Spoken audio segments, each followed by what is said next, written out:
Are you fully trusting in His grace this hour? Are you washed in the blood of the Lamb? Are you washed in the blood? In the blood, in the soul-cleansing blood of the Lamb. Are your garments spotless? Are they white as snow? Are you washed in the blood of the Lamb? Are you walking daily by the Savior's side? Are you washed in the blood of the Lamb? Do you rest each moment?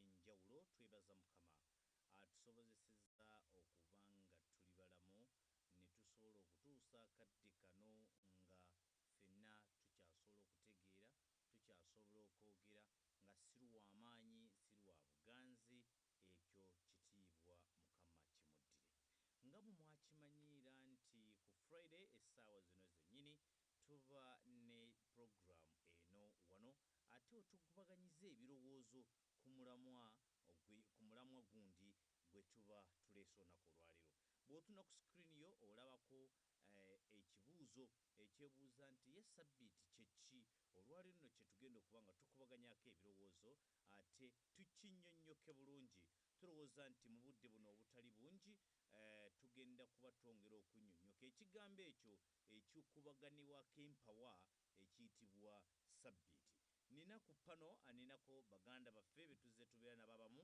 ebbanga eriwera mu puroguramu zaffe ez'enjawulo so nga ate ninamu ne muganda wange asoose okulabika olunaku olwaleero nga naye ate azze okuba nga ayambaganako n'abooluganda okuba nga batunnyonnyola ssabbiiti kyeki nga bweri enkola yaffe aya tugenda kuba nga abooluganda batutegeeza mu nnimi ez'enjawulo nga tujja kuba n'oluganda tujja kubaamu n'olufumbira oba olunyarwanda sako n'olulimi oluganda n'olulimi ate olungereza ngenda kusooka nsabe abantu buli muntu yeyanjule ate twongere okuba nga tubategeera obulungi eyakatwegattako tukukubiriza nti subscribinga ate okozese comment section eyo bulungi ng'obuuza ekibuuzo kyonna ky'ototegedde mu bigambo byonna abooluganda bagenda okuba nga bategeeza ate tusobole okuba nga tunnyonnyoka obulungi nze modulator bakamwa kwogera bampita Jafet Itangishatse nga ate nze ngenda okuba nga nkuyambako okuba nga abakulu bano batuusaako ekyo kye twagala okumanya n'olwekyo ngenda kutandikira eruyi ate antandike okuba nga twanjula abantu njabbawa omukisa buli omu asobole okuba nga yeyanjula ku linnya lye saako olyawo n'omulimu gwakola tubaniriza nnyo abatulaba nammwe abatuwuliriza muteekateeka eno ey'okudda obujja n'okulongoosa amannya nze James Ngerabakunzi ndi musanyufu nnyo okubeera nammwe mu bboozi eno gye tuteeseteese ate tujja kusanyuka nnyo nga tubadde ffenna mwebale nnyo mwebalire ddala I think I will go to my brother. My brother, it's a pleasure once again to join us on this platform where we intend to let the world know the truth about several controversies that are happening in this world. Among many, today we chose to discuss about none other than the Sabbath. It is something that is so much contradictory in this world. Everyone speaks his or her words, but today we want to know what exactly is the Sabbath. Before we dive deep into our discussion, we shall first introduce to our members so that they know whom actually they are discussing with. Dear our viewers, once again, my name is Vian Aishache. I'm not new on this platform. I have been with you, and it is my pleasure again to be hosted by our moderator tonight so that we can go deep into the discussion we are going to have this evening. Thank you, brother. It's a pleasure having you again here. We continue to thank you for spending time and come to intersect between these so much controversial discussions that actually are happening out here. Nyina muganda wange ng'ate olulimi lwagenda okukozesa oba lwasinga okutegeera lulimi olufumbira oba luyita Olunyarwanda. Mwendata twakwakiriye ni karibu cyane. Hano tuba dufite ikiganiro kiryoshye aho tuba dushaka gusobanura neza ijambo kurindi ku nsanganyamatsiko runaka. Uyu munsi insanganyamatsiko dufite ni isabato. Dushaka kumenya neza ndetse abantu bashaka gusobanukirwa neza isabato icyari cyo, kuko hanze aha hari imyizerere ndetse n'ibintu byinshi bivuga ku isabato. Uyu munsi dushaka gusobanukirwa neza minota mikeya isabato icyari cyo, ariko twajya kure turabanza kwakira ndetse utubwiye n'amazina n'akazi waba ukora muri uyu murimo w'ibwizabutumwa, ndetse tubone kujya mu kiganiro ariko abatwumva n'abadukurikiranye ku radio bamenye uwo baza kuganira nawe. Murakoze cyane, turabashuhuje kandi tubahaye ikaze inshuti mudetaza amatwi. Amazina nitwa Harindi Ntwari Albert. Umurimo nkora rero ndi mubwiriza butumwa bwiza wivugurura n'ubugorozi. Urakoze, ni karibu, turakwakiye cyane muri kiganiro cyacu cy'uyu munsi, kandi ndumva twagusaba ukadusengera ukadushira mu biganza by'Uwiteka, hasigaye tugakomeza muri kiganiro.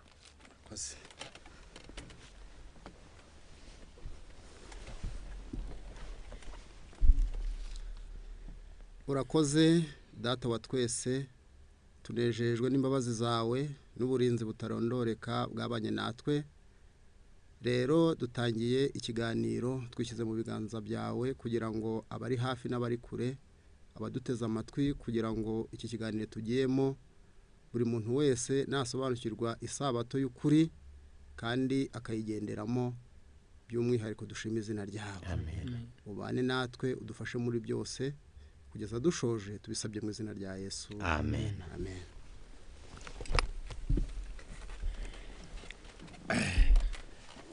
Wow, mwebale nnyo ate okubanga musobodo okubanga mweyanjura.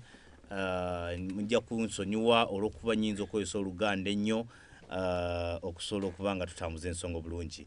Ne tujjagera tukola kasavu kanyama buli omasobola okubanga atategeera naddala bwe tunatuuka ku bibuuzo tujjageza kubiteeka ate mu lulimi olw'enjawulo okubanga buli omu ekibuuzo akiwulira bulungi mu lulimi lw'asinga okutegeera ate asobola okukyanukula. Nja kutandika n'ekibuuzo eky'ensonga. Ndowooza tusooke tunnyonnyole ekibuuzo kya Ssabbiiti. Kikantandikire n'omukulu James. Mukulu James kuba tugoberera tuludde naye atera okujja n'asobola okubanga ate tubaako ensonga nnyingi zattaanya ku discussion tuba tukola wano. Twagadde okumanya nga tunaba kugenda nnyo munda mu Ssabbiiti kyeki. Tusiigire ekifaananyi ekitonotono ekya Ssabbiiti kyo kyeki. Weewaawo abatulaba abalabi baffe abalungi, ekibuuzo ekyo kirungi nnyo ddala, ate abantu basaana okukitegeera nti Ssabbiiti kyeki. Kubanga wano wabweru tulina Ssabbiiti nnyingi abantu zibawumula nnyo nnyini ddala, naye twagala tumanye nti Ssabbiiti, ekigambo ekyo Ssabbiiti kyeki. Ate gwe mutwe oguli wali ku screen. Weewaawo, Ssabbiiti kyeki. Ssabbiiti bw'ogenda mu nnimi ez'Abayonaani kitegeeza ekiwummulo. Ssabbiiti ekigambo kiri mu Luyonaani? Yes sebo. Malimanyi kya Luganda? Nedda, bw'oyingira mu nnyinnyonnyola y'ebigambo ebyo Ssabbiiti baakijja kwega. Omanyi Abayonaani bwe baatera okunnyonnyola ebintu ennyo okusinga ennimi endala. Kati ekigambo Ssabbiiti kitegeeza ekiwummulo. Lwaki kiyitibwa ekiwummulo? Naye nga kijja kuba ekiwummulo ekyawukanako n'ebiwummulo abalala bye babeera nabyo. Mukama Katonda bwe yamala okukola eggulu n'ensi n'ebirimu byonna yabikola mu nnaku 6. Weewaawo. ku lunaku olw'omusanvu n'alufuula ekiwumulo naye bw'oba ng'osoma mu dipu oba bw'onyikira nnyo okusoma teyawumula kubanga yali akooye wabula yawa omuntu ekyokulabirako nti naye mu ngeri emu alina okukola then mu nnaku omukaaga then olunaku olw'omusanvu n'awumula. Kiri ekiwumulo Katonda kye yalagira. So Ssabbiiti bw'onoosoma walala ekiwumulo ekyo eky'olunaku olw'omusanvu n'akituuma Ssabbiiti. Kati Ssabbiiti kiba kiwumulo naye nga kye kiwumulo ekyasibuka ku Katonda, kyatandisibwa Katonda eyakola eggulu n'ensi. Teri muntu ku nsi kuno eyaleeta Ssabbiiti wabula omuntu yatondebwa n'asangawo Ssabbiiti. Era omuntu yatondebwa ku lunaku olw'omukaaga, abangi bwe lwayitwa olwokutaano naye nga Bayibuli luyita olw'omukaaga. Kati enkeera y'olunaku olwaddako lwe luyitibwa Ssabbiiti, n'awumula wamu ne Katonda we. Gye tulaga tujja kubinnyonnyola naye nga mbadde njagala kulage nti just Ssabbiiti kiba kiwumulo, kitegeeza kiwumulo. Weebale nnyo. Ate ojjidde n'oyogera ensonga endala gye tujja okwongera okusibako essira bw'ogamba nti ebweru wano bayita olw'omukaaga n'olw'omusanvu. Ekyo nakyo kibuuzo tujja bwe tunaagenda munda tujja kuvaayo nga tunnyonnyose olunaku ddala olw'omukaaga ne Ssabbiiti. Tujja kubanga ate tunnyonnyola okuba nga tugenda maaso. And was my brother, we are giving an overview of our discussion. The question is, what is the Sabbath anyway? In a simple terms, if someone came and say, what is the Sabbath? In just an overview of what it is. Okay, thank you, our moderator, for this interesting question. Moderator and dear viewers, the Sabbath is a rest or signifies rest. And if you go outside here, we have many denominations. You can call them churches in a simple term. Churches, we have many. Even they are now numerous to the extent that even you cannot count them. To an extent where even some, or the ones who started them, even they failed to give them even names. So it means you find that we have 3 days that many people do go for worship. We have Friday, we have Saturday, and we have Sunday. And all these 3 days, they have converts, or they have people who go in for they them. do. But now we have to, if we really respect the Bible and what it dictates, then you have to go deep in the Bible and we see whether there is a difference that is supporting all these rests. Okay. And when you read the book of Genesis, chapter is 2, from very verse 1, it's where we see that God created everything that he created in 6 days. And on the 7th day, he rested. He rested not because he was tired. Okay. But it was an emblem, it was a sign that shows that whoever is created on his image, the very person should imitate so. He didn't stop from there. He hallowed that very day, he sanctified it, and he blessed it. So this Sabbath we are talking about, it has 3 credentials that any other day doesn't have. One, it was hallowed. Okay. Another, it was sanctified, and it was blessed. So that day, which we are already in now, it had those 3 things that any other day doesn't have. That is rest that God himself rested Instituted. on. Thank you. Okay. Thank you, my brother. It's a pleasure again understanding that. According to the 2 brothers that we have understood, that Sabbath is a day of rest. Like Sabbath itself is a rest. So if I think before I go deep into that, I wanted to ask if I choose to lest on a Tuesday will it be a Sabbath? My dearest viewer, that's another question that's coming. Don't go, just keep watching, because we have several questions that are coming here, and that will be among them. Kuri mwendata bendata barimo bagerageza kutubwira mu nshamake isabato icyaricyo. Mu nshamake iyo umuntu avuze ngo isabato, twihuze cyane mu magambo abiri cyangwa rimwe, cyaba ari iki? Murakoze cyane umuyobozi wa gahunda, kandi n'abaduteze amatwi tubaha ikaze. Isabato bwa mbere ni ikiruhuko. Ni ikiruhuko yavuye ku Mana, umuntu atayisabye, Imana iyiha umuntu kuko yari izi inyungu azakuramo. Muri magufi isabato ni y'Imana yayihaye umuntu, muri magufi ni ikiruhuko yahaye umuntu. Isabato ni y'Imana yahaye umuntu kugira ngo ayiruhuke cyane, imugiriye neza. Sawa. Emboze cyagenda amaso no kubanga no kubanga nyuma. Muganda fende cyatugambya yogedemo akantu Ssabbiiti kye kiwumulo Katonda kiyawo omuntu ng'amukola bulungi. Katonda yabo omuntu n'alabanga agwana Ssabbiiti n'obutawumula n'amutera ng'alabe ng'ajja kufa. Ko ye omuntu wangono okubeera obulungi kamuwe ekiwumulo awensinziira. Nembuuza ekiwumulo kino kitandika ddi? Kyenjagala okutegeeza mu byafaayo, tulaba ebyafaayo ebyenjawulo. Tulaba ebyafaayo ebyenjawulo, tumanyi nti ebintu ebyatandika budde bwe buti, kino kyatandika budde bwe buti. Then muno njagala kumanya Ssabbiiti etandika ddi mu byafaayo byensi, era bwe tubanga omuntu wakugituukiriza atandika ddi? James tuyambeko, gezaako okutwanukula awantu awo. Ddi Ssabbiiti lwetandika? Mulimu ensonga bbiri. Esooka mu byafaayo Ssabbiiti yatandika ddi?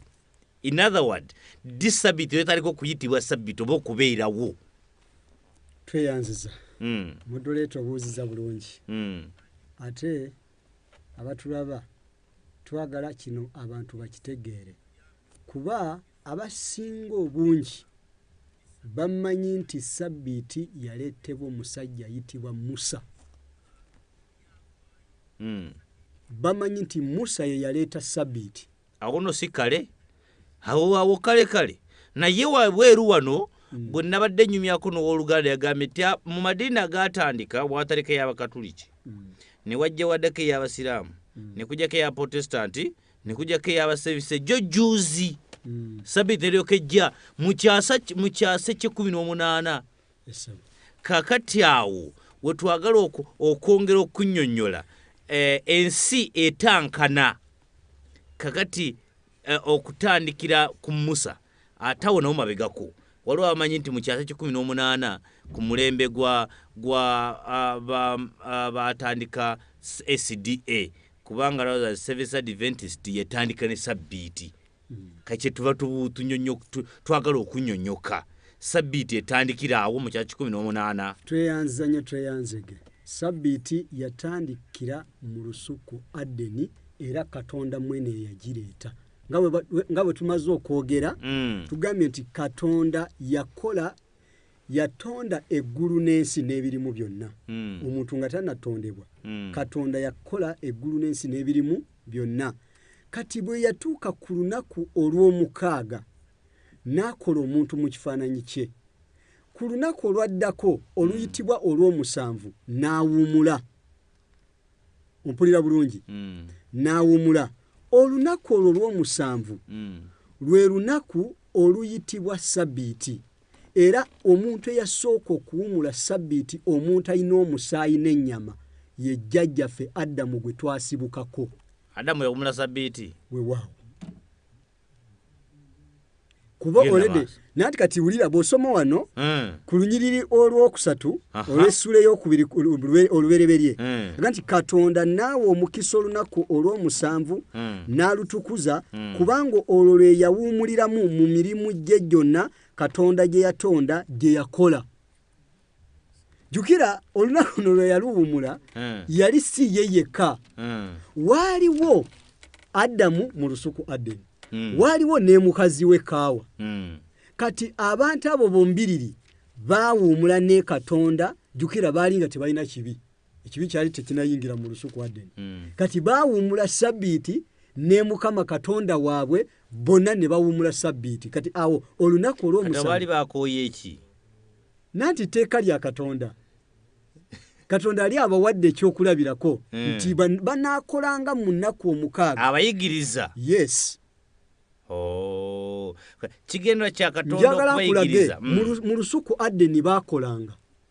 Okay. Kati bw'osoma mu lubereberye 2 ku lunyiriri olw'e15 agamba bati Mukama Katonda n'atwala omuntu n'amuteeka mu lusuku Adeni alulimenga alukuumenga. Baali bafunye dda omulimu. Yes. Era omulimu gwe baasa okukola ku nsi kuno omulimu ogutaliko ekikolimo gwali omulimu gw'okulima. So baalimiranga olusuku. So balina okulutereeza munaku mukaaga naye nga ku Ssabbiiti baali tebakkirizibwa okulima kubanga Mukama Katonda ali yabawa etteeka eryo balina okukola munaku omukaaga. So Ssabbiiti butereevu etandikira wano wennyini naye nga Ssabbiiti bw'oba ng'olaba bulungi Musa bwe yali ku lusozi njagala tudde twanguwe bwe yali ku lusozi Mukama Katonda ku lusozi Sinaayi ng'ayagala okumuwa amateeka waliwo ekigambo abantu kye batatera okutegeera. Musa si ye yaleeta mpula bulungi Musa si ye yaleeta wabula Katonda n'amuyita jangu olinnya olusozi kyenjagala okubula nja kibula ng'otuusewa ku lusozi. Kati bw'osoma mu kitabo eky'Okuva sura eya 25 olw'okulokola obudde sigenda kusomayo ku lunyiriri olw'omunaana n'olw'omwenda yagamba nti gwe yambuka olusozi onookola eweema ate ojja kugikola okusinziira ku ebyo byenkwolesezza 25 kuva kakati mu ebyo byamwolesa jukira eweema eno mwalimu okubeeramu essanduuko ey'endagaano kati essanduuko eyo yali mu ggulu. Kati Musa bye yakola ku nsi kuno yabikola ng'amaze okulaba ekifaananyi ky'ebyo bye yali agenda okukola. Kakati bw'osoma essanduuko ey'endagaano mwalimu ki amateeka yagawa Musa nga gali luddawa mu ggulu. Kati awo kye tuba tugamba nti Ssabbiiti Mukama ye yagireeta ne mu ggulu yaliyo n'agireeta mu lusuku Adeni. Kitegeeza Ssabbiiti esangiddwa mu ggulu nga gyeri. Esangiddwa mu ggulu nga gyeri. Esangiddwa mu ggulu kuba bw'osoma mu katabo kano kana akatabo bakayita Councils nze nasoma ebigambo bino neneewunya neneewunya nnyo awagamba nti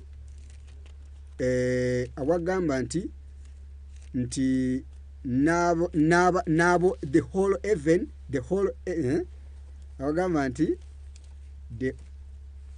ndowooza katunonye ebigambo ebyo eggulu lyonna likwata Ssabbiiti lifunye ku peegi 267 awagamba nti all heaven is keeping the Sabbath. Eggulu lyonna likuuma Ssabbiiti. Kati Adamu nga tanatondebwa mu ggulu balinayo Ssabbiiti. Kubanga tteeka tukuvu ate jjukira obwakabaka obw'omu ggulu teri bwakabaka obutalina mateeka. So amateeka ago gali mateeka 10 ne Ssabbiiti nga mweri ab'omu ggulu bakuuma Ssabbiiti. So mu bufunze amateeka etteeka lya Ssabbiiti lyava mu ggulu ne litandikira wano ku nsi mu lusuku Adeni eri jjajjaffe Adamu. Kati nirigendera ddala abantu bonna abazaalibwa kwegamba emirembe bwe jjajja nga giddiringana bonna bajja ne abantu bonna abatyanga Katonda baawumulanga ki? Baawumulanga Ssabbiiti. Baawumulanga Ssabbiiti. Kati oze n'obuuzaamu akabuuzo nti waliwo muganda wo eyagamba nti mukwano gwange twabadde tunyumyamuko naye nangamba bakajjajjo juzi mu kyasa 18 neyanziza kakali yagala nkulage mu bufunze abatulaba dakiika emu oba 2 bokatuliki batandika bisatu 14 314 AD Ssabbiiti yaliwo ba protestanti ne bajja mu mwaka basiramu ne batandika mu 623 yes AD Yesu nga yagenda mu gulu Ssabbiiti yaliwo then ba protestanti ne batandika 1507 bali bakulembeddwa omusajja yitwa Martin Luther mukyase kye yes jukira bajja nga bawakanisa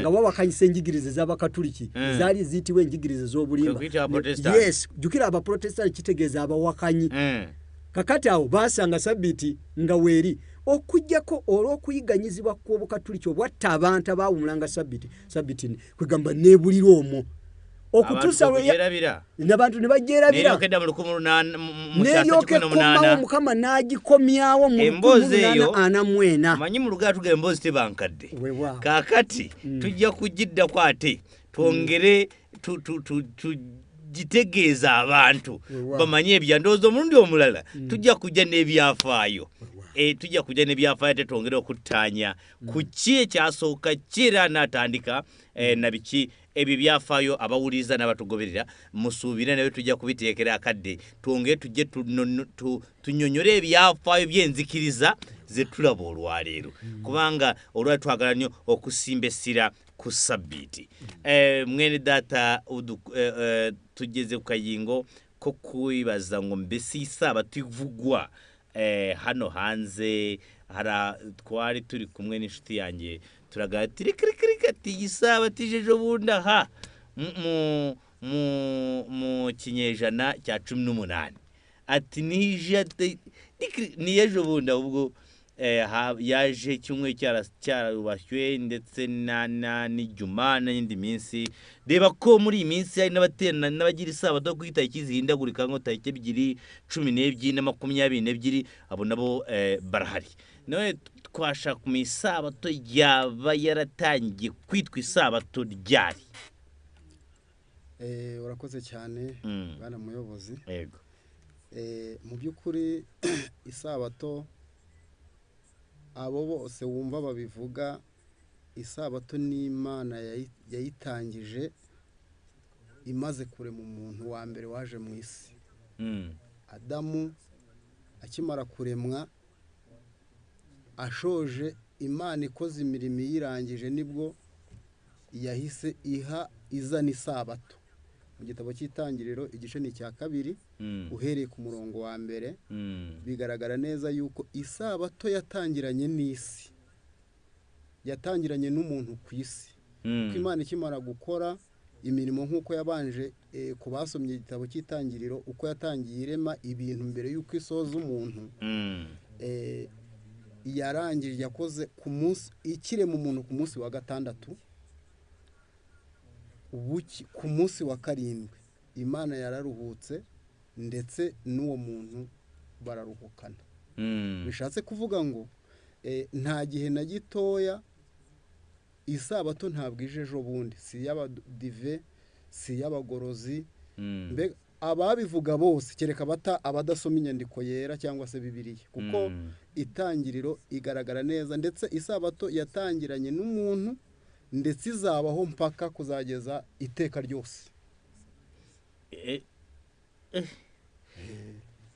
kandi nembose cyagenda mu maso muganda wa aze natunyonyola mu rurimi rwakozeza mayibwe mfuno omukisa okubitegeera ate mbanjagala nnyo tukategeere kayogedde atugenda nti Ssabbiiti ejja kubeerawo emirembe gyonna nti Ssabbiiti eno ejja kubeerawo emirembe gyonna naye bwe tubanga Ssabbiiti ejja kubeerawo emirembe gyonna kitegeeza bwetandika mu ndagaano enkadde bwetandika nga omuganda bwatunyonyodde nti ejja netandika ne Katonda ng'atonda ensi n'agiretonda Musa bw'agenda ku lusozi n'amuwa ebipande kuli amateeka nabyo n'abireeta n'abiteeka mu sanduuku kakati abantu ng'oggyeko Adamu gwe tulabye oluvannyuma mu ndagaano enkadde tulaba abantu nga basinza Ssabbiiti kubanga kino wenkijja gye buvuddeko twakyaza muganda waffe wano n'atuwulira ensonga ey'essimba yasoma mu lunyiriri bwe mbaseerabidde olw'Abeefeso essuula ey'okubiri n'atusomera olunyiriri olwabiri n'atugamba buli kintu kyonna kye tukola tusinzire ku bintu bisatu yatugamba Yesu ly'ejjinja ery'oku nsonda n'atugamba nti abannabbi n'abatume kakibuuzo mu ndagaano enkadde tulabamu abantu abawumula Ssabbiiti kale abaalaga akafu nti bannange no Ssabbiiti ntuufu tugisine ng'oggyeko Musa gwe twogeddeko ne Katonda nga otulabye nti Katonda yagiwa Adamu mu ndagaano enkadde waliwo abantu abalala abalina akafubo ne bagamba ne Ssabbiiti ntuufu mwe bali bangi omu babiri omulabe omulungi ayinza obutayagala tuyinza obutafuna kadde kabamenya kubanga egyoyogera nti bangi bayinza okuba nga bangi ddala nemenyayo ng'omu babiri mu ndagaano enkadde eyo kati nandisabye omusomi bw'oba ng'osobola okusoma oluganda bayibuli baginsembereze eno y'oluganda kati n'osomayoko nze neekuwa olunyiriri n'osoma nandiyagadde kati bikula ekitabo kya Yeremiya ekya Yeremiya yes sebo Yeremiya natuuseewo ojja kukwata Yeremiya essuula kanzije nkuwe essuula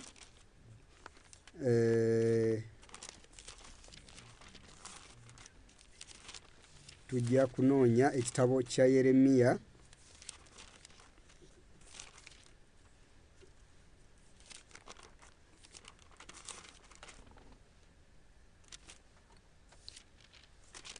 omulabo omulungi nga butukyayongera okutunulira ku nsonga eno tuli mu kuttaanya n'okwagala okunnyonnyoka yo bayibuli eyogera ki ku kintu kino ekitankanibwa ekiyitibwa Ssabbiiti kubanga bwe tufuluma ebweru wano bantu bangi bakubagana empawa ku kintu kino omuntu omu agamba nti osobola okweronderawo onofuna Ssabbiiti osobola okulondawo luno oba n'olondawo luno n'ofuna Ssabbiiti omuntu omulala agamba nti nedda osobola okeera ku makya n'otandika okuva ku nnaku bweruti ne bweruti naawe n'okola Ssabbiiti eyiyo ate omulala n'agamba eyo Ssabbiiti yali ya ku mulembe guli ogw'endagaano enkadde Yesu bw'ajja Ssabbiiti n'agiddibya ebyo nno byemu ku bye tugenda okwogerako olwali bye twagala okwongera okuttaanya n'okwongera okunnyonnyoka abooluganda bano omulamwa gwe tuli mu kubaganyako gwe okuyaka twegattako so nga ate naawe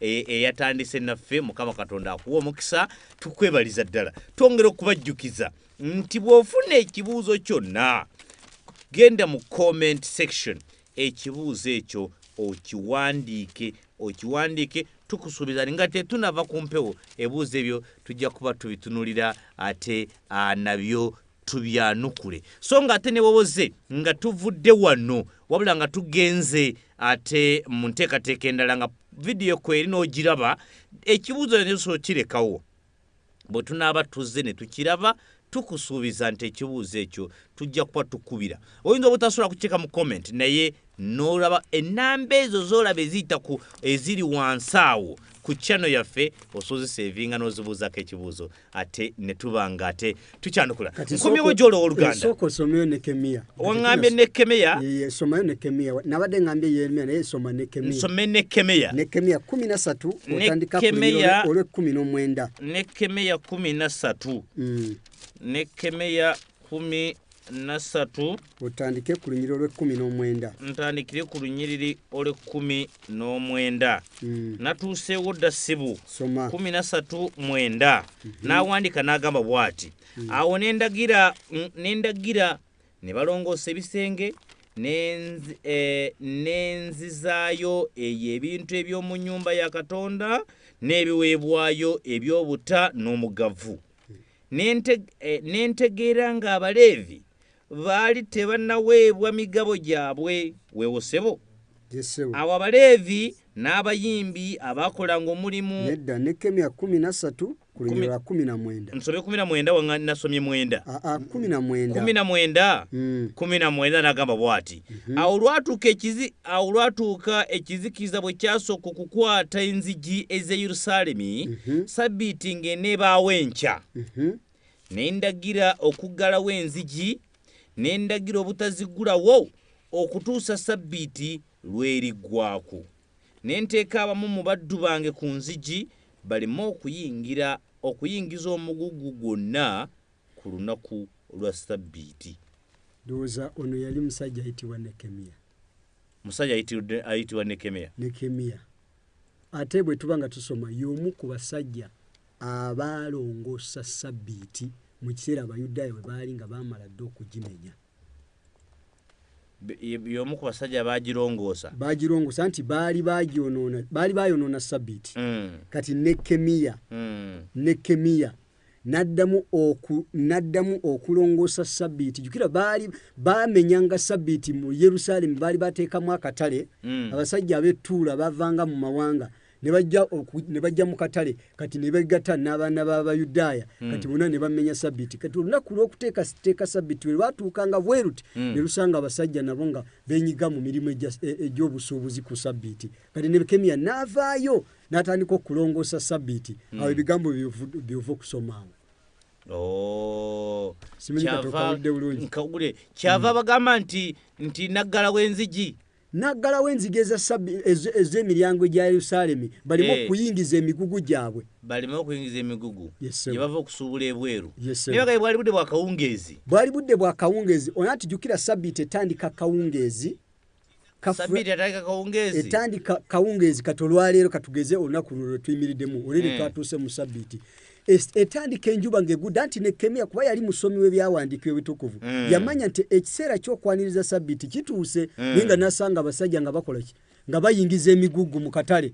Yeewuunya bava mu katale, abalala nga bayingira. Kati n'alagira baggalewo oluggi lwa Yerusaalemi. Yes, kasita osomye olunyiriro olwo ne basanga nga baliwo. Ne bw'oddayo n'osoma ojja kusanga nti yabaggalira wabweru.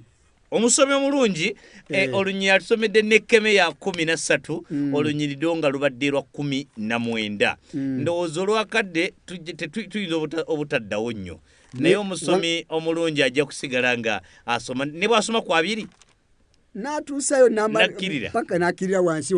Kati bw'aba nga alina obudde asobola kusoma n'amalayo. Kati obukakkafu bulina okubeera bubiri. Bajja kusoma ne Nabbi Isaaya ne Yeremiya yawuumula lwakuba kale ebigambo bya Yeremiya tetwanguye okubifuna. Naye kati bajja kusoma mu Isaaya. Bajja kusoma Nabbi Isaaya essuula ejja kubeera eya 56. Nabbi Isaaya. Ate Isaaya ye teyayogera ku Bayudaaya, wabula yagamba nti Ssabbiiti si y'Abayudaaya bokka wabula n'amawanga. Nabbi Isaaya watugamba 56. Osome ku lunyiriro olwokusatu. Agambye bw'ati. Natuuseewo dda ssebo. Agambye nti ku lusooka otuuse ku lwokusatu. Ntaleka ku lusooka. Nabbi Isaaya ayogera si ayogera bagaye bw'atyo bw'ayogera Mukama. Agambye bw'atyo bw'ayogera Mukama nti mukwatenga eby'ensonga mukolenga eby'obutuukirivu, kubanga obulokozi bwange bunaatera okujja n'obutuukirivu bwange bunaatera okubikkulwa. Alina omukisa omuntu akola ebyo. N'omwana w'omuntu abinyweza, akwata Ssabbiiti obutagyonoona, n'akuuma omukono gwe obutakolanga bubi bwonna. N'olunyiriro olwokusatu. So ne munnaggwanga eyeegatta ne Mukama tayogeranga nti Mukama talirema kunjawula n'abantu be. So n'omuwala we tayogerenga nti n'omulaawe tayogerenga nti ndi muti mukalu. Kubanga bw'atyo bayogera Mukama w'abalaawe abakwata Ssabbiiti zange ne beeroboza ebyo byensanyukira ne banyweza endagaano yange. Kati wano boogedde asoose nayogera ku Bayudaaya, nayogera ku munnaggwanga, nayogera ne ku mulaawe. Kati bano bonsatule balina omukisa singa bakuuma Ssabbiiti obutagyonoona. Omuyudaaya boogedde ku Muyudaaya, boogera ku munnaggwanga ne ku mulaawe. Obuntu obutegeeza ki? nanti munaggwanga yo yatasibuka ku bayudaaya ku mubiri atasibuka ku Ibulayimu ku mubiri ninga yasibuka ku balala oyo naye bwakuuma Ssabbiiti ayingira mu kika ky'abaana ba Katonda. Olunaku olumu tujja kujja twongera okunyumya ku kintu kino nakyo tukinnyonnyoke kubanga ebweru wano walaga nti ebintu ebimu by'Abayudaaya ebyo ebimu by'Abayudaaya so si by'abantu balala tujja kujja nakyo. Naye ng'osomye ku lunyiriro lwokusatu aga nti ne munaggwanga bw'anaaba ng'ayagala kwegatta ne Mukama talowoozenga nti Mukama ajja kunjawula n'ekika kye n'abantu be. Kasita kuuma Ssabbiiti n'agikwata bulungi tajja kumwawula n'eggwanga lye bombirira ajja kubawo omukisa. Yes. Kale kakati ndowooza my brother, here we are, we come into this, we have the interesting question has reached the extent of understanding that actually even the Old Testament, not only Adam and Eve did worship on Sabbath, actually had this list as instructed by God. What is your take? In few words, was the Sabbath something instituted or something observed by people in the Old Testament? Thank you, moderator, for this golden opportunity you have given me once again to have a say in this discussion. I have been observing and somehow getting what our brothers were contributing in their languages. I was trying to get some in their languages. And my addition or my supplement or my take or my say that the Sabbath was not the way how people are claiming that it is recent. It is not of the recent. It has been there, it is there, and it will be there. It is past, present, and future. It is the past, present, and future. And future. Even if you stop there. Now, Muganda fate ayongedde mu n'ekinyusa ekirala nti Ssabbiiti yaliwo ejja kubeerawo. Ssabbiiti yaliwo weeri ate ejja kubeerawo. Mwene data nubwo amasaata yakunda kuba inshuti yacu ariko dushatse kwibaza tuti umuntu udukurikiranya aribaza ati mbese isabato uretse kuba nk'uko twayibonye yarubashywe mu irema ikaruhukwa mbese mu isezerano rya kera hari abandi baba barizihije cyangwa se numva ari iki baba barizihije iyo sabato bakayiruhuka. Urakoze cyane muyobozi wa gahunda. Mu by'ukuri nk'uko twabivuze aba mbere bose barayubahirije nibo tugiye kuvuga. Uwa mbere mperaho ni Adamu, kuko Adamu niwe wayihawe kandi habwa mwene muntu. Uko ibihe byagiye bikurikirana ab'Imana bose bagiye bayiha agaciro. Ndetse iyo usomye nka Mose we yayihaga agaciro akanayigisha. Ab'Imana bose bari bashinzwe kuyigisha banayiha agaciro kuko ifite akamaro gakomeye. Wenda nitubona umwanya nitwigira imbere turabereka uburyo bwiza cyangwa se ingorane zo kutubahiriza uyu munsi n'amahirwe ava mu kuwubahiriza. Rero ari Mose niko byagenze. Muzabisoma mu gitabo ndetse muri Nehemiya igice cyaho cya 9 umurongo wa 14 haranditse ngo ubamenyeshe isabato yawe yera ubategekeshe umugaragu wawe Mose amategeko n'amateka bibi byutegetse. Uwo ni Mose. Ndetse niyo usomye muri Nehemiya ujya usanga Nehemiya nawe yarayihaye agaciro ndetse kugeza ubwo anayigisha. Mbega igihe cyose ab'Imana kuzageze isivaho ab'Imana baha agaciro isabato, ari abakera ari natwe n'abazadukomokaho. Ab'Imana bose isabato baha agaciro kuko Imana yayitanze icyo gihe. N'ubu ab'Imana bose twese tugomba kubiha agaciro kandi ni ingenzi, ndetse utayiha agaciro afite ingorane zikomeye. Murakoze cyane. ari ijambo mvuze ngo ab'Imana ubwo waba ushatse kuvuga se ko abatizera isabato baba atari ab'Imana ndumva ari ikintu yenda turi bugire turasaba kumenya ab'Imana bari ni ikintu cy'ingenzi kavuze ngo ab'Imana ariko turi buze konya n'ubundi kukiganiraho kugisobanura ab'Imana sinzi yenda nkuko nyumvise niba ariko kimeze ushaka kuba uw'Imana muri bimwe ashinzwe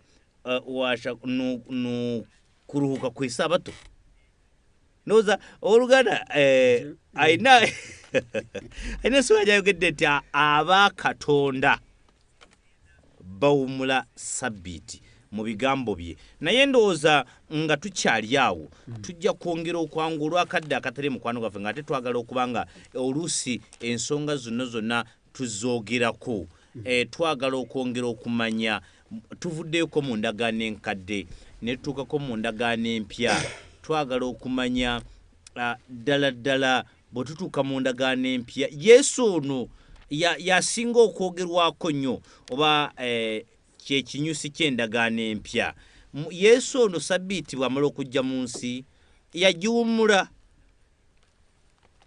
oba yagiddibya ng'onnyonnyola akantu ako owooluganda omu ayogera bw'ati nti Yesu yali atambula bwe yali atambula agwa ku nnimiro ejjudde ebirimba ng'ali wamu n'abatume be enjala yali balumye naye ng'olunaku lwa Ssabbiiti Yesu n'ayingira mu nnimiro eyali ejjudde ebirimba n'anoga n'alya n'awa n'abatume nabo ne balya naye olunaku lwaki Ssabbiiti kakati tolaba nga Yesu atugambye tatugenda tugamba atuwadde ekyokulabirako awa ekyokulabira nti bannange no ku lunaku lwa Ssabbiiti osobola okugenda mu lusuku olw'ebirimba n'onoga ebirimba n'olya kuba Yesu abataddibiza Ssabbiiti sooka otusomereyo Luka ssuula 4 ku lunyiriro lwa 16 Luka 4:16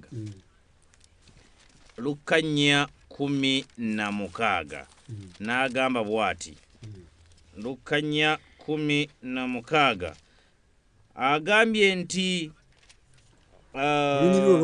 najje Nazaleti gye yakulira ku lunaku lwa Ssabbiiti n'ayingira mu kuŋŋaaniro nga bwe yali empisa ye n'ayimirira okusoma ku lunaku lwa Ssabbiiti yagenda e Nazaleti gye yakulira nga bwe yali empisa ye yali empisa ya Yesu buli lwa Ssabbiiti okuyingiranga mu kuŋŋaaniro okukuŋŋaana yali empisa ya Yesu anti bwe bagamba nti it was his custom yali empisa ya Yesu okuva mu buto anti jukira yasibuka mu zadde lya Yuda mu kika kya Yuda Yuda yawumulanga Ssabbiiti mu ngeri emu naye yayigirizibwa empisa ey'okuwumula Ssabbiiti kati naye ku lunaku lwa Ssabbiiti yayingiranga mu kuŋŋaaniro oba ono yali akyali mengi y'Obuyudaaya ng'akyali nga tannaba kutandika kuba n'abatume kuba abantu tulaba ng'atandika okusoma ng'ayingidde ng'empisa wali akyali ne yali amanyi okusoma yayingira munda mu sinzizo nga bwe yali empisa ye kati engeri gye basawo anti wamala ofuna abatume n'abagabula ku Ssabbiiti ng'ate abijja mu nnimiro yali tannagabula anti nzija ekyennimiro tusambyeko 16 watulaze yali mpisa ya Yesu jukira wano yali nga tannalonda abatume be tannalonda kati oluvannyuma yali mpisa yo kukuŋŋaana ku Ssabbiiti kati gwali omulimu gwo kutambula ng'abuulira enjiri ng'ayita abayigirizwa bayagala kakati bwe yabayita ng'amaze okubafuna baali nga batambula ku Ssabbiiti si bwe kiri kino yekyo kiwandikiddwa mu kitabo ndowooza kiri mu kitabo kya Luka ndowooza ssuula 6 awo wali ebigambo biri eri ebigambo ebyo bigamba nti Yesu n'abayigirizwa be baali nga batambula ku Ssabbiiti enjala n'ebaluma ne bayita mu nnimiro ey'ebirimba by'eŋŋaano ne batandika okubinoga okubirya yogera ku kantu ako naye kati Abafalisaayo ne bamugamba nti laba abayigirizwa bo kye bakoze bannoze ebirimba by'eŋŋaano ku Ssabbiiti batyobodde etteeka lino. Kakati Yesu Abayudaaya bali tebasula ku binoga. nanti wuliriza Yesu n'abagamba ekigambo kye bataasobola okutegeera. Temwasoma Dawudi kye yakola bwe yalumwa enjala. Jjukira Dawudi yayiggwa nnyo ne kabaka Sawulo. Dawudi bwe yadduka nga maze ennaku 3 nga alina enjala, yayingira mu yeekaalu n'alya emigaati egyali emitukuvu gyali gisaana okulibwa bakabona. Buli muntu yenna yali takkirizibwa okulya emigaati gino, naye olw'okuba nti yali ataasa enjala gye yalina n'akkirizibwa okulya ku migaati egyo n'atazza musango. Kati Yesu naye n'abagamba nti temwasoma Dawudi kye yakola.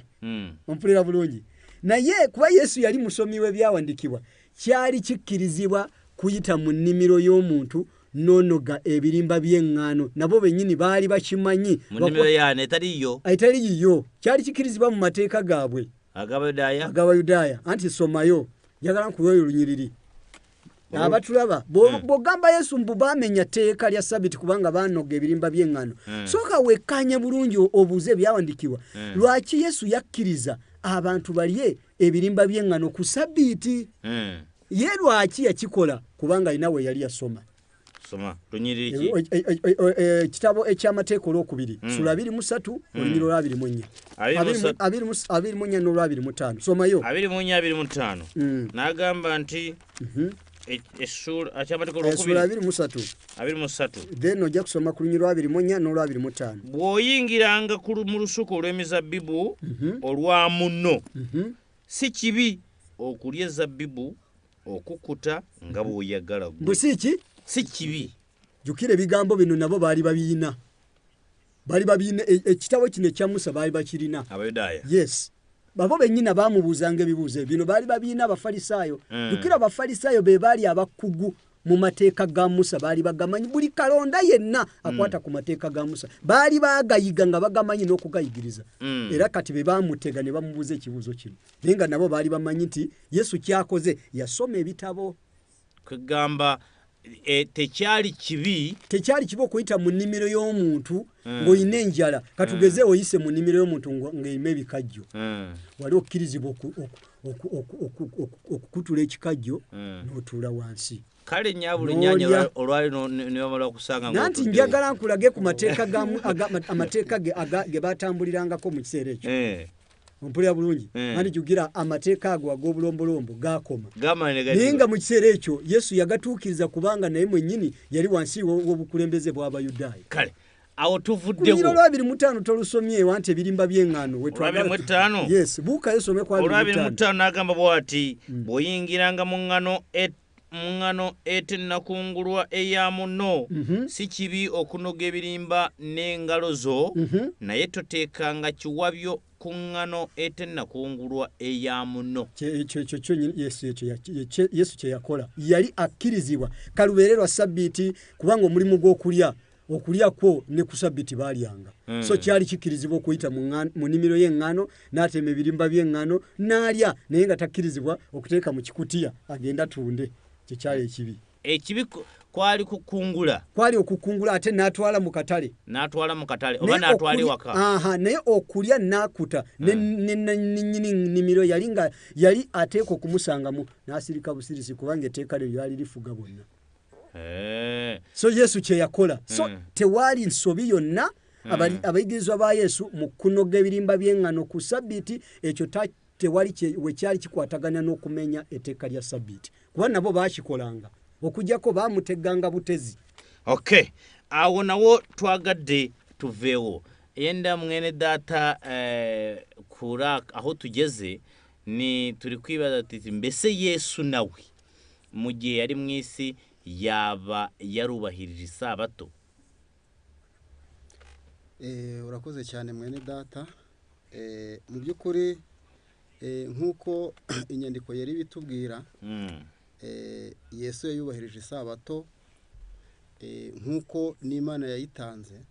Ndetse mu gitabo cya Mariko igice ni cya 6 uhereye nko ku murongo wa mbere haranditse ngo avayo ajya iwabo abigishwa be baramukurikira ubwo ni Yesu abigishwa avuye iwabo abigishwa baramukurikiye ku murongo wa 2 Isabato isohoye aherako yigishiriza mu isinagogi benshi babyumvise baratangara bati ibi byose uyu yabikuye he usomye igihe cyose Yesu yubahirizaga isabato ndetse n'abigishwa be yasize mu isi ubwo natwe turimo dusabwa kuyubahiriza rero Yesu yarayubahirije ndetse yaranayibwirizaga aho mu isinagogi n'ibyo yarari kubwiriza yabwirizaga n'ibindi ariko isabato akayiha agaciro nk'uko n'Imana yayigahaye ndetse n'abandi bose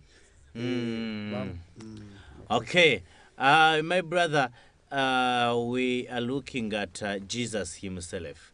Did Jesus anyway, during his time on earth, did he sanctify or worship or considered it holy, as we've read in the Old Testament? Thank you, our moderator, for this interesting question.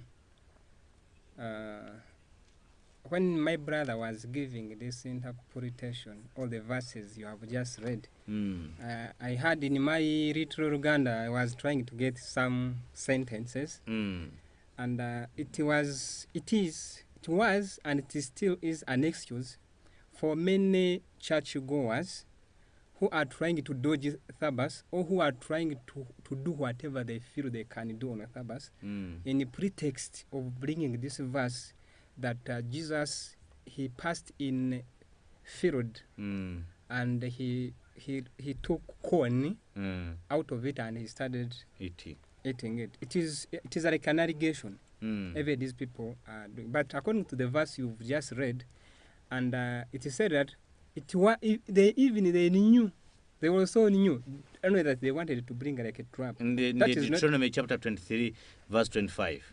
Verse 25. And it said, when you come into your neighbor's standing grain, you may pluck the heads with your hand, but you shall not use sickle on your neighbor's standing grain.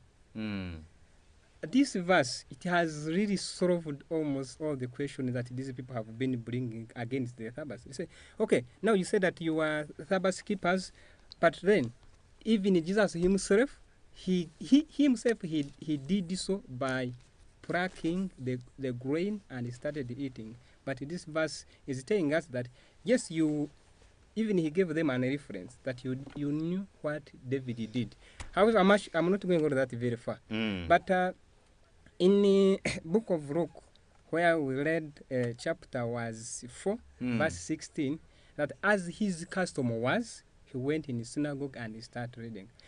However, if we go back in Matthew chapter 5, verse 17, when Jesus has started preaching his public ministry, from chapter 1, chapter 2, they are talking about the chronology, the dynasty of Jesus, how he was born. Then chapter 3, how he was baptized. Then chapter 4, he went in the wilderness to be tempted. Then chapter 5, he started his public ministry or teaching. When he reached in verse 17, he said, don't think that I came to destroy the law or the commandment, but they come to fulfill.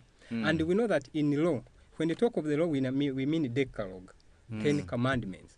He came to fulfill them, of which Sabbath is part and partial. Okay, thank you, my brother.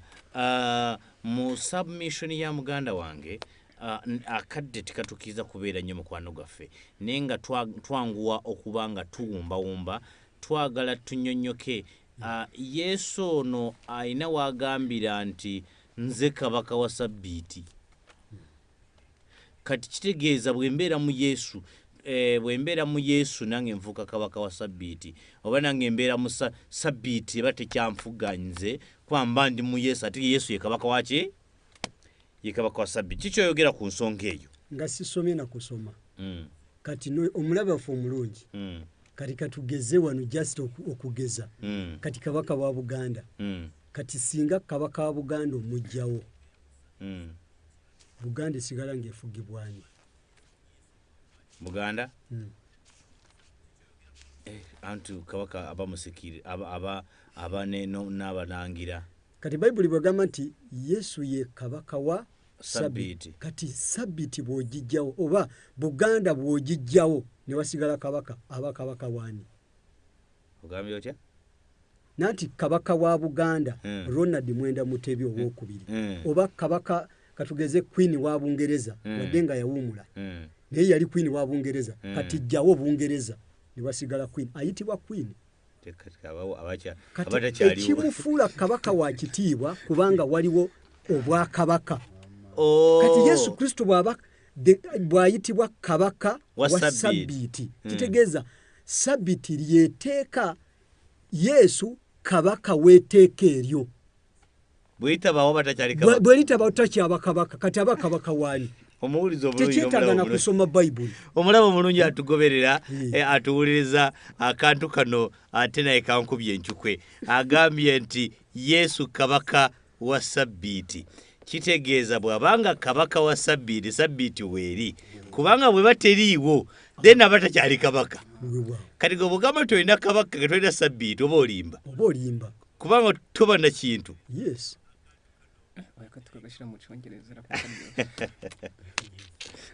Okay, this is quite interesting. My brother. Here there is a certain statement that is quite interesting, and it is. I want to hear your view, actually, in that language. My brother shares an insight with me. The question was, Jesus was actually, he is still the king of the Sabbath. That's a verse that Jesus is the king of the Sabbath. And people say, if he is the king of the Sabbath, then Sabbath is in him to the extent that if I believe in him, I have already obeyed Sabbath. If I obey Jesus, I have already obeyed the Sabbath. So I don't need to worship, I don't need to rest. As long as I have Jesus in me, the Sabbath, I have king of the Sabbath in me. So I have everything in me. I have the Sabbath because I have the king. I have the law because I have the king. So what is your take on that? Thank you, moderator, for this interesting question that everyone has been puzzled, or they have been bringing this one as an excuse when they don't want to keep the Sabbath. They say Jesus, after all, is a king of the Sabbath. So for that reason, there is no Sabbath because Jesus is the king. Yeah. Now, take an example and now. If I obey Jesus, I have it all. And if I obey Jesus, then I pay it all. Nothing is demanded of me because I am respecting or I'm in Jesus. Now, President Yoweri Kaguta Museveni is the president of Uganda. He's the president of Uganda. Of Republic of Uganda. Now, if there is no Uganda, where Museveni would be? Museveni? That's an interesting question. So to me, if there is a Uganda, there is a Museveni. Or if there is any country, there is a president who is standing for it. So if there is a Sabbath, then if there is a Jesus Christ, there is a Sabbath. If there is a Sabbath, there is these two things, they are inseparable. They are inseparable. You cannot separate them. It's like now you can take Uganda and you say that there is a president of where? So meaning the presidency, the title of the presidency loses meaning when there is no Uganda. Of course. Literally, when there is no Sabbath, there is no Jesus as a king. Because he becomes the king of... Okay, my dearest listener and my dearest viewer, according to the submission that I'm getting right here, as we soon conclude, we are finding that for Jesus to reign and to be the king anyway, there should be a Sabbath somewhere, because he is the king of the Sabbath. So, I think I'm getting it right. Okay, thank you very much. We are yet to conclude, and time has never been on our side, but we still appreciate your submission. As we conclude, let's read this verse. I would like everyone to read. I don't know how I will make it, but let me start with English. I like you to read in the book of Colossians, chapter 2, verse 16. I emphasize nshaka kusoma igitabo cy'Abakolosayi igice cya 2 umurongo 16 gwe njogedde mu Luganda njagade tusome olunyiri luno fena tuluwulire bulungi. Olunyiri luno luli mu Bakolosayi essura nga ya 2 n'olunyiriri lwa 16 bwembanga seerabidde. Ayina ebigambo byatubuulira nonga byankizo nga twetaaga tubinnyonnyoke bulungi. Omunyarwanda yahageze. Endowooza kansoke nsome mu Luganda atugamba bw'ati 2:16 kale omuntu yenna tabanenyanga ku byokulya oba mu byokunywa oba olw'embaga oba olw'omwezi oguboneka oba olwa Ssabbiiti. 17 ebyo kye kisiikirize eky'ebyo ebigenda okujja naye omubiri gwa Kristo.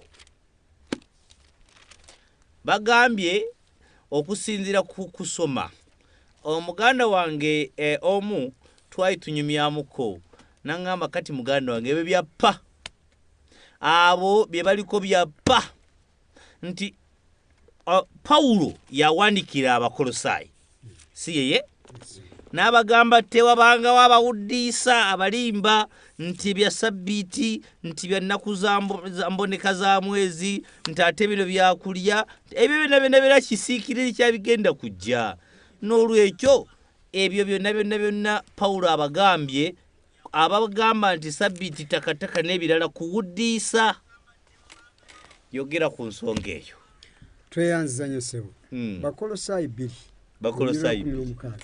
naye basinga nnyo okukoma ku 16 naye gwe wasomye ne 17 ate onyambye nnyo n'osoma ne 17 wedda manyi nti ojja kusoma 16 wokka wakati kyebaluubirira mu lunyiriri luno olw'e16 tebagala basome wansi 17 temukwata Massabbiiti okuboneka kw'omwezi n'embaga si bwe kiri ne bakomaawo n'embaga naye ku lunyiriri lwa 17 nandyagadde osomeyo ku lunyiriri lwa 17 ebyo kye kisiikirize eky'ebyo ebigenda okujja naye omubiri gwa Kristo. Kakati mu Bayibuli mu ndagaano enkadde tulina ze tuyita Sabbath oba Ssabbiiti nyingi zaali zirina kye zitegeeza. Ssabbiiti ennyingi kati okugeza olwakadde ekitabo ky'Abaleevi sura 16 ku lunyiriri lwa 31 waabeerangawo olunaku oluyitibwa olunaku olw'okutangirira. Tetugenda kulusoma naye olwakati tugenda lusoma omuwandiisa omulabe mulungi olunyiriri bagambye lwa Abaleevi essura batandikire ku 2 sura 16 batandikire ku 2 yogera ebiriwo tugende maaso. Ebiriwo zaabanga nnaku z'omwezi 10 omwezi ogw'omusanvu Abayisirayiri baali bakkirizibwa ennaku z'omwezi ezo okwerumya okwenakuwaza okwebonereza kubanga lwabanga lunaku lwa kutangirirwako. Olunaku olwo lwali luyitibwa Ssabbiiti naye nga jjukira zaali nnaku z'omwezi teyali Ssabbiiti yateeka lyakuna. Lwabeeranga oluusi ku lwokuna oluusi olwokubiri oluusi olwokusatu oluusi ku Sande oluusi balaza oluusi olwokutaano kasita ennaku z'omwezi ezo zaggwanga bwe ziti lwayitibwanga Ssabbiiti naye nga kyali kisiikirize ky'ebyo ebyali bigenda okujja. Lwabanga ne lwakusaddaaka basaddaakanga abaana b'endiga 2 omu gwe bayitanga ekiweebwayo kya Mukama omulala ne bamuyita Azazeeri zaali mbuzi 2 si ndiga. Kati kwolwo basaddaakanga embuzi emu nejjako ebibi byonna by'abaana ba Isirayiri ate endala esigadde ne bajogerako ebibi byonna abaana ba Isirayiri byayogera anti kabona singa obukulu yatulirangako ebibi byonna oyo kyali kifaananyi kya Setaani alibanga azikirira nga bamulanze ebibi yakozesa abantu. Ebyo byali kifaananyi kyali kifaananyi. Kakati ene Ssabbiiti eyogerwako wano mu kitabo ky'Abakolosayi kati Pawulo yasanga nga waliwo empaka wakati w'Abakristaayo abakkiriza Yesu n'abo abaali bakyakuuma biri ebyali byaggwamu amaanyi dda.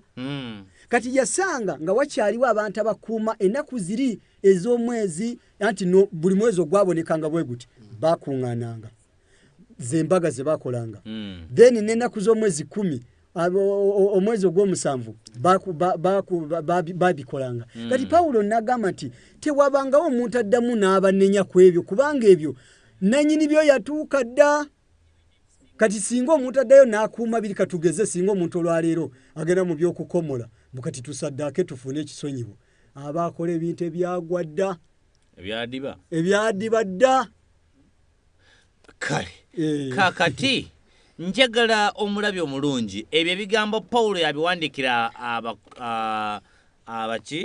abakolosaayi Pawulo ono njagala twebuuze Pawulo ono ye Ssabbiiti yagiwumula mbadde neerabiddemu badde nzija Pawulo jjukira yawandika ebigambo bino yawandikira ekkanisa y'abakolosaayi kati tuyinza okwebuuza Pawulo yeerwanyisa yeka oba Pawulo mu mbeera ze teyawumula Ssabbiiti anti nkubuuza kubanga bwawandikira abakolosaayi kati nandyagadde tusome olunyiriri olwo lumu lwokka olwakadde bikolwa by'abatume sula 16 kati somayo ku lunyiriri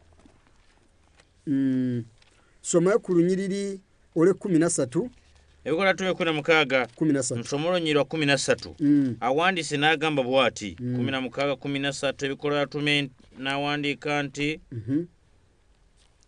16 agambye nti awo ku lunaku lwa Ssabbiiti ne tufuluma mu mulyango ogw'ekibuga okugenda ku mugga bwe twalowooza nga waliwo ekifo eky'okusabirangamu ne tutuula ne twogera n'abakazi abakuŋŋaana wamala nati mu kutambula kwa Pawulo jukira yabuliranga enjiri ng'atambula mife bingi yes kati bwe baatuuka wali mu kibuga kati ne balowooza jukira tewaliwo na sinzizo ku mulembe gw'abatume tebaazimba masinzizo ejja kuba topiki endala nanti kati wulira balowooza okuba nti waliwo ekifo kye basobola okusinzizaamu kati ne bagenda ne batuuka ku mugga ne basanga nga waliwo n'abakazi ekitegeeza bano abakazi nabo bali bamanyi basinza Ssabbiiti kati Pawulo n'atuula nabo n'ababuulira ebigambo bali ba Ssabbiiti kati singa Pawulo yaddibya Ssabbiiti okusinziira mu bakolosaayi yandisobodde okuŋŋaana ku Ssabbiiti Pawulo ono yawandikira abakolosaayi n'abagamba nti tewabanga babanenya y'omu yennyini yatuuse mu kibuga Ssabbiiti n'etuuka n'agaana yakuukumpi wano ye yennyini yanoonya omukisa omulungi n'asanga nga waliwo abakazi nabo nga bakoze eki kulinga bwayinza okujja okwaffe kuno e Kampala Ssabbiiti n'etuuka n'agamba naye bano oyinza okufunawo wensinziza waliwo abantu abakuŋŋaanirawo okay kale otukoze bulungi mwendaata turi kwibaza tuti kuri wa murongo no dushaka kwibazaho mu magambo makeya cyane ko amasaha nayo atari inshuti yacu uwo murongo Pawulo abandikiye subona ko ababwiye ati kubijyanye n'amasabato byo ne kugira ugira icyo babwira ahubwo ibyo ngibyo byo bivaho bigiye urakoze cyane reka uyu murongo tuwusome ego twihuta cyane turihuta haranditse ngo n'abakolosaayi igice cya 2 umurongo wa 16 ariko turanasoma no wa 17 nuko rero ntihakagire ubacira urubanza kubw'ibyo murya cyangwa ibyo munywa cyangwa kubw'iminsi mikuru cyangwa kubwo kuziriza imboneko z'ukwezi cyangwa amasabato kuko ibyo ari igicushu kibizaba naho umubiri wacyo ufitwe na Kristo aha hari amasabato hakaba n'isabato ibyo nibyo abantu batazi bamwe Munyarwanda hari amasabato n'isabato Munyarwanda bawugede bulala Munyarwanda Ssabbiiti aya masabato uruganda tino tukabalo Ssabbiiti nyingi ne Ssabbiiti emu Munyarwanda mugane munange baba byawula bawula Ssabbiiti emu ne bawula Ssabbiiti nyingi kuko hano ku murongo wa 17 bavuze ko ari cyari igicucu kibizaba rero ayo bita amasabato y'igicucu cy'ibizaba yo yararangiye, ariko isabato y'Imana iri mu mategeko yayo mu kuva igice cya 20:8 ho ntabwo ishobora kuvaho. Niyo mpamvu hano bisobanuye ngo niba hari amasabato yari ifite ibyo ashushanya, urugero rwiza kandi rworoshye, nko ku munsi w'impongano yitwaga isabato, abantu ntibakoraga, babaga bari aho ku buturo bwera, bayitaga isabato. Ndetse hari amasabato yo yari menshi, ari nayo yanavuyeho, kuko hari igihe cyagiraga abantu ntibahinge, bakaraza imirima yabo, ibyo nabyo babyitaga amasabato. Rero ibyo byari igicucu cy'ibizaba, Yesu niwe wagombaga kuza akabikuraho, ariko ya sabato yo ndetse byanditse yuko nta n'agace k'inyuguti kava mu mategeko y'Imana. Wibuke ko isabato y'Imana iri mu mategeko yayo, ari itegeko rya 4. Sawa, ndoza tumbawumba ndo katuwulire ate muganda waffe kyayogera ku lunyiro nga twagala tujje dusoma nnimi ez'enjawulo. Our brother, we want our dearest viewer and listeners to understand that verse. According to the verse, I think we can read it. Yes. The verse is 16. The book is Colossians, chapter is 2. They always read on the verse 16, but they skip, or they intend dodge verse 17. Verse 16 says, so let no one judge you in food or in drink or regarding a festive or a new moon or Sabbath. Sabbath here is in plural. Sabbath. Yes. Which are a shadow of things to come, but the substance is of Christ. When these people, they read here, but they forget that what they are reading here, they are Sabbath with plural.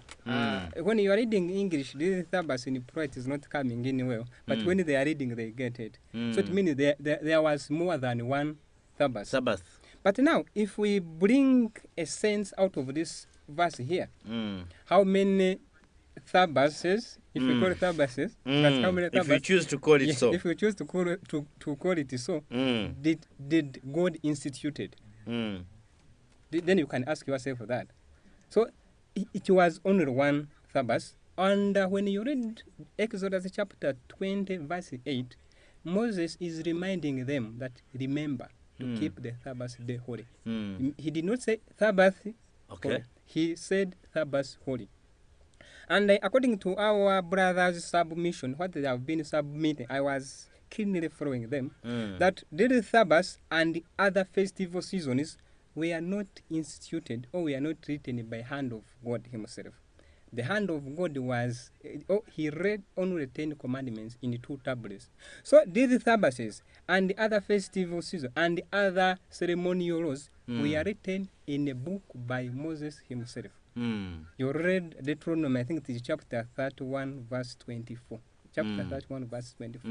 So where all these things are. Then when Jesus came, these are the things that he nailed on the cross. Then you read verse 14 of the same chapter, chapter 2, verse 14. Having wiped out the handwriting of the requirements that was against us, which was contrary to us, and he has taken it out of the way, having nailed it to the cross.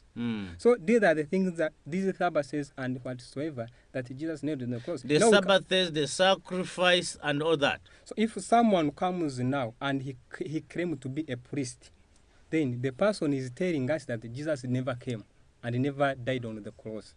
And we have many denominations outside there that are still having priests now. These are the things that were nailed on the cross. That's a story of another day, of the priesthood. We would continue to understand. According to my brother's submission, he says that if you wake up in the morning and you say that you bring priesthood, again, then you will be saying that Jesus never died, and he was never a sacrifice. Okay, I think that's another lengthy topic of discussion that we can discuss on another day. It's a pleasure for having you people. We are really thankful. Tutuse kusawa umba. Ebibuuzo bibadde bikyali bingi naye njagala omulabe mulungi asigale ng'ebibuuzo okyabireeta osigale ng'okyabiteekako nkusaba ogoberere nga oteekeko ebibuuzo kubanga akaddeko ke katulidde ke katutemye naye ng'ebibuuzo bibadde bikyajja n'ebyonooteekako tujja kubyanukula mu budakiika obutonotono nga bwe njagala okulaba ababadde batugoberera bye babuuzizza njagala mu ddakiika emu yokka oyogere ku lunyiriri oluli mu Baruumi 14 olugamba nti omuntu asobola okwerondera olunaku kiri mu Baruumi 14:6 oli asobola nagamba nze nsobola okulonda nenonda ku Tuesday era omuntu omu yalonda nga 2 nga 12 nga 22 eyo Ssabbiiti ye eyo nzikiza namberi mu Uganda ndowooza ne mu mawanga ag'enjawulo naye nga etandika 2 12 22 negenda nga sequence engenda bwetyo nga olunyiri olwo lubakkiriza nti osobola okulonda olunaku nerofuka Ssabbiiti akanta kwogereko mu bumpimpi nga noonya okulaba views oba comment abantu ze bataddeko tweyanza moderator olwakadde akoko zemu nompa naye nga siruddeewo webwawo ku lunyiriri olwo olw'omukaaga wagamba nti omuntu bw'alonda olunaku aleme okululonda okusinziira ku ndowooza ye wabula bw'alonda alonda okusinziira ku ndowooza za Mukama waffe Yesu ekitegeeza bw'ogenda kulonda olunaku lwa kuwumula sooka obuuze Mukama waffe Yesu kati lunaku ki lwensaana okulonda kati ndowoozezza okulonda naye kati nonde ntya ngenda kulya teri agenda kuŋŋaana naye nsooke mbuuze Mukama waffe Yesu ndi eki kaloniire bwe lugambye sokoleke nanti ku lunyiriro olw'omukaaga lwakuba kale eno bayibuli gyerina si ya Luganda naye wandibadde osomayo katusome olunyiriro olwo lwennyini olw'omukaaga wennyini we twagambye Abaruumi 14 atugambye nti alowooza olunaku alowooza ku lwa Mukama waffe n'oyo alya ku lwa Mukama waffe kubanga yeebaza Katonda n'oyo talya ku bwa Mukama waffe era yeebaza ku lwa Mukama waffe kubanga tewali muntu muffe yaweebwa naye mbadde njagadde 5 wadde ekinyusi ky'ekibuuzo omuntu omulala alowooza olunaku olumu okusinga olulala omulala alowooza ennaku zonna okwenkanankana buli muntu ategeere nga ddala mu magezi ge yekka alowooza olunaku alulowooza ku lwa Mukama waffe alonda olunaku alonda ku lwa Mukama waffe nati kati wano ku lunyiriro olwokutaano bakuwadde eddembe londa weeroboze naye ku lunyiriro olw'omukaaga bw'obanga ogenda kulonda sooka okebere ku Mukama waffe agamba atya ku nsonga y'okulonda bw'ogenda kulya by'oyagala ne bw'olya ebikere ne bw'olya emisota ne bw'olya ebiyenje ne bw'olya ensiri ne bw'olya enswera fine naye sooka obuuze Mukama waffe Yesu akkiriza obirye Oluganda ampuliriza atulaba ku ssaawa eno twolekera okuba nga tuwumbawumba enteekateeka bibadde program ebadde mpa omunyonyini ddala kabe kasinge twalisigadde nga tukyagenda mu maaso ne munnange olw'enteekateeka endala tusangiddwa nga tulina okukomekkereza munnange nno bwe bityo bibeera ebiwooma biggwa byokya ne tusigala webeera bwe bityo twaba tugenda mu maaso omulawo omulungi ampuliriza era kyangoberera twaba tugenda maaso n'akadde tekatukkiriza ne tusangibwa nga tulina okukomekkereza wano ababadde batugoberedde sifunyewo ekibuuzo kyonna wabula okuggyako okwebaza omwanyinaffe omwagambye it's indeed a wonderful discussion thank you so much abeebazizza bannange nti mwebale nnyo mwebalire ddala okubeera nga ate munyonyola ensonga eno nkikakasa nti abadde atugoberera naawe ajja otugoberera gye bujjako ojja kufunamu mu bigambo ebyogeddwa wano era empawo ezikubagana ebweru wano tujja gezaako kubanga tuleeta abakulu bano bongera okugaziya n'okuttaanya ku nsonga ez'enjawulo. Tukwebaza nnyo nnyini ddala abadde yeekumidde wano ku mukutu gwaffe, naawe agenda okula pulogulaamu eno n'ogimalako. Mukama Katonda akuwa omukisa, nga tukyakusaba nti ebibuuzo sigala ng'obiwandiika mu comment section awo, osobole okuba ng'obiwandiika kimu ku kimu. Buli kyofuna kyonna newo wakirabye jjo n'okifuna nga wakirabye, osobola okuddamu n'okinyigako n'okiwandiika. Ebibuuzo tujja kuba tubyanukula. Weewaawo nyongera okwebaza abooluganda abadde bali mu discussion eno. Mukama Katonda abawe omukisa. Turabashimiye mwe data nibwo bwa mbere waza muri kiganiro. Ohawe ikaze n'ikindi gihe cyose kujuza. Tuba dufite ibiganiro bishyushye hano aho abantu basobanura akagingo kandi ku bintu ku ngingo zitandukanye cyangwa se ku nsanganyamatsiko zitandukanye. Urakoze cyane, Imana guha umugisha. Ndowoza katuumbe. My brother, it's still a pleasure. We've been with you here for some time, and we continue to urge that if we have any other story and you're invited, please, we continue to appreciate your time. Tugenda kuwumba nja kusaba mukulu James otuwe sala esembayo ate tukomekereze enteekateeka yaffe y'olunaku olwaleero. Tukweyanziza Katonda waffe omulungi kubanga otuwadde omukisa ne twogera ku kigambo kyo oweebwe ekitiibwa. Amiina. Tusanze Ssabbiiti yo yatandika dda na kati ekyaliwo era eribeerawo emirembe gyonna. Tusaba Omwoyo Mutukuvu asobole okugaziya ebigambo bino mu magezi gaffe, n'abo bonna abasobodde okugoberera asobole okubayigiriza beeyongere okutegeera Ssabbiiti ate bagikuume bakikwate bulungi, basibweko akabonero ko bulibanga okukomeza obwakabaka basikire obulamu obutaggwaawo. Tubeere mu byonna ate otukuume tusobole okutambulira wansi w'okwagalako. Tusabye n'okwegayirira kungi ku bwa Yesu Kristo Mukama waffe. Amiina. Have you been to Jesus for the cleansing power? Are you washed in the blood of the Lamb? Are you fully trusting in His grace this hour? Are you washed in the blood of the Lamb? Are you washed in the blood? In the blood, in the soul cleansing blood